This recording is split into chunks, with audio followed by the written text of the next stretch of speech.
Bonjour à tous et bienvenue dans cette partie de la formation. Nous allons commencer avec le projet Station Map. Ok. Donc, comme je vous l'ai dit tout à l'heure, vous avez les sources, source TP Google Maps. Et ben, c'est ici que vous allez commencer par bosser. Ok. Donc, vous l'ouvrez simplement et vous allez commencer par bosser à l'intérieur. Alors, moi, je vais ouvrir mon fichier de travail qui n'est autre que ce que vous avez. OK? Alors, je l'ouvre directement avec mon éditeur de code. Un instant. Un instant. Et là, c'est bon. OK? Voilà. Donc, nous avons les mêmes fichiers de départ, les mêmes dossiers et fichiers de départ. Nous avons API, OK, que je ne vais plus présenter. Nous avons Asset également, que je ne vais plus présenter. OK. Donc, première des choses, nous allons nous concentrer sur la structure de notre site. OK? Voilà, on va créer la structure d'abord. Nous allons gérer la mise en forme en CSS. Et c'est après maintenant que nous allons nous concentrer sur JavaScript. OK? Voilà. Donc, du coup, nous allons commencer. Mais avant de commencer, je tiens déjà à préciser que il n'est pas question ici pour moi de reprendre le cours de CSS. OK?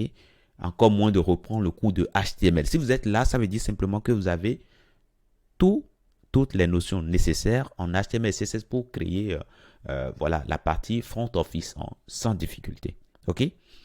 Donc, nous allons commencer alors par créer ici un fichier index.html qui sera la racine de notre site. On va créer la structure minimale ici. Et ben, nous allons écrire ici. Nous allons écrire comme titre. Ben, on mettra tout simplement station map. Voilà, tout simplement. Là, c'est bon.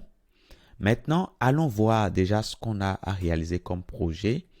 Alors, si je viens sur mon site ici, voilà, on voit que la carte occupe tout mon écran. Donc là, c'est bon. Maintenant, si je clique sur ce menu-là, ben, je vois que il y a un menu. Enfin, si je clique sur le bouton, pardon, je vois qu'il y a le menu gauche qui vient s'afficher. Et la carte occupe une partie de l'écran.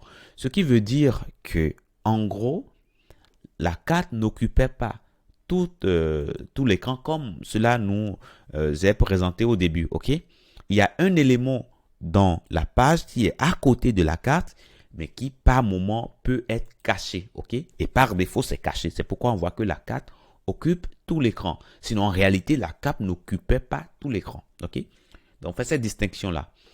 Donc, ce qui veut dire qu'à l'intérieur de notre page, on aura deux parties. OK? Donc, du coup, je viens alors ici. Je vais créer un élément de classe app. Ce sera à l'intérieur de ça que nous allons bosser. Donc, à l'intérieur, nous voulons avoir deux éléments. Le menu et la carte. OK? C'est ces deux éléments qui nous intéressent pour l'instant. OK? Voilà. Alors, le menu, je vais le mettre dans une balise nav. OK? Nav, tout simplement. Et puis, on peut mettre une classe dessus. On peut mettre, par exemple, menu, par exemple, tout simplement. Menu. Voilà. Là, c'est bon. Et à l'intérieur, écrivons gentiment menu. Et puis, nous allons également créer là où va rester notre carte. OK? Donc, du coup, je vais créer un élément de classe div. Alors, oui, de classe carte, par exemple. Ou plutôt map. OK? Voilà, c'est comme vous voulez, ok? Map ou carte, on peut même mettre également carte. Voilà, tout simplement. On peut également ajouter un identifiant map, par exemple, ok? Voilà, ça ne fera pas de mal. Et à l'intérieur ici, nous allons afficher tout simplement map. Voilà, pour l'instant. Alors, nous pouvons lancer le serveur. Je vais lancer ici Go Live. Et voilà l'affichage que j'ai pour l'instant. Là, c'est bon. Maintenant, je ne veux pas qu'il y ait de marge au niveau de mon body, etc. Alors, pour y arriver, alors je reviens alors tout de suite ici. Et ce que je vais faire là, je vais déjà lier mon framework. Donc, link. Et puis, je dirais qu'il faut aller dans Assets, qu'il faut aller dans CSS, qu'il faut aller dans Utile et qu'il faut prendre le fichier utile.css. Donc, normalement, avec mon framework, déjà, ces marges seront supprimées. Donc là, c'est bon pour l'instant.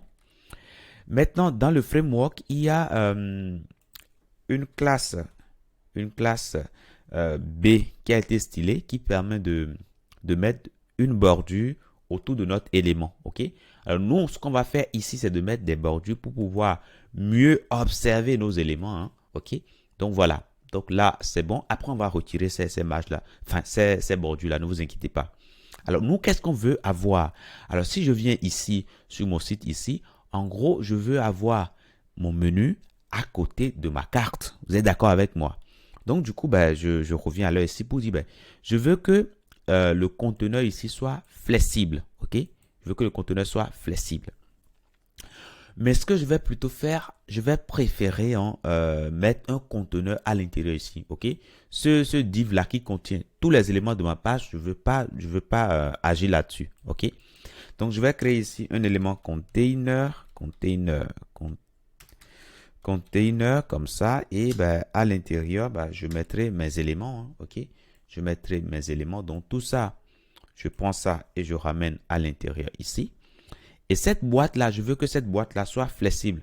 Donc, grâce à mon framework, je mettrai flex tout simplement. Ce qui veut dire que désormais, chaque élément viendra se mettre à côté de l'autre. Donc là, c'est bon. OK?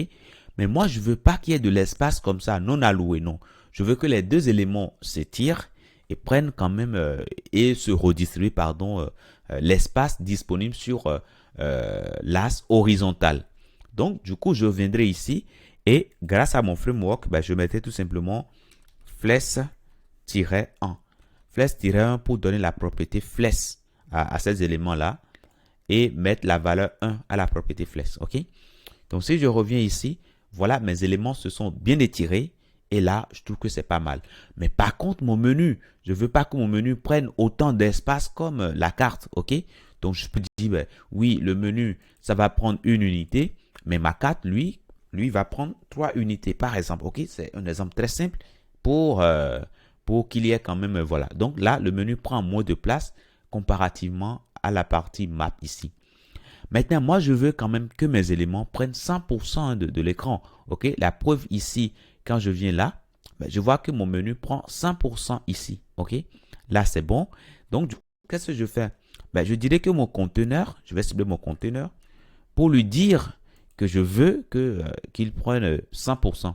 Alors, pour le faire, je viendrai ici au niveau de CSS ici. Au niveau de style ici, je vais commencer par bosser. Mais avant de commencer par bosser ici, rassurez-vous. Rassurez-vous que vous avez ici, dans Mail, vous avez ici style.css. Vous avez utile également. Donc, ce qu'on a fait tout à l'heure, nous avons lié utile. Mais non, on n'a pas besoin de lier utile. On a juste besoin de mettre quoi? Main. On a juste besoin ici de mettre main. Tout simplement. OK?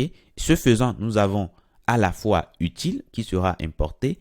Mais nous aurons également quoi? Ben, nous aurons également ici style également qui sera importé. Donc ça, c'est bon, c'est parfait.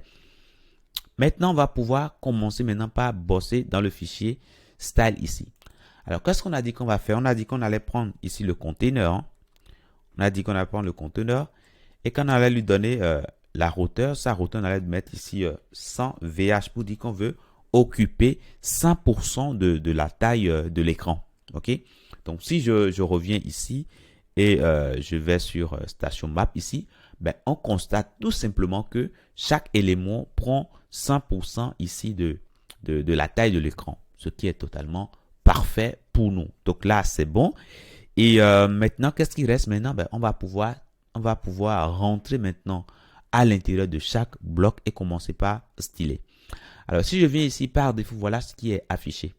Donc, dans la prochaine partie, nous allons rentrer dans le fond de notre menu ici et commencer par créer ce qui est attendu. Je vous dis merci d'avoir suivi cette partie et à tout de suite dans la prochaine.